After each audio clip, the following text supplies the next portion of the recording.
Bien le bonjour les cultivés, j'espère que vous allez bien.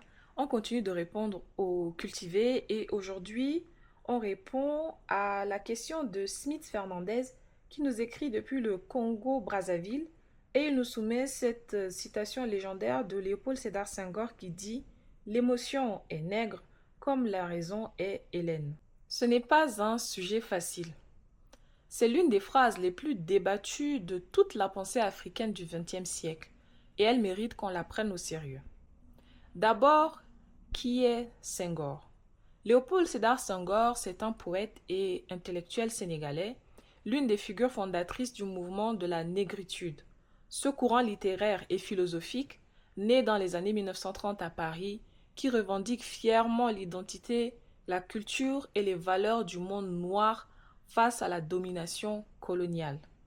Cette formule apparaît en 1939 dans un texte intitulé Ce que l'homme noir apporte, publié dans l'ouvrage collectif L'homme de couleur aux éditions Plomb. Que veut-il dire exactement?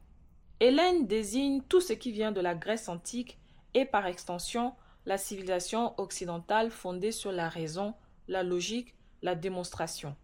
Senghor ne dit pas que les Africains sont incapables de raisonner. Il dit quelque chose de plus subtil. L'Africain appréhende le monde différemment.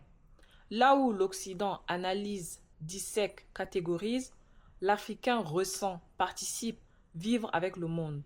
L'émotion n'est pas une faiblesse, c'est une modalité de connaissance, une façon d'être au monde profondément différente, mais tout aussi légitime. Pour Senghor, c'est un acte de résistance intellectuelle majeur. Dans un contexte colonial où l'on disait aux Africains que leur culture était inférieure, Senghor répond « Nous avons notre propre génie. Notre richesse, c'est le rythme, la sensibilité, l'art, la communion avec la nature et avec l'autre. » Mais cette formule a été aussi vivement critiquée, y compris par des intellectuels africains.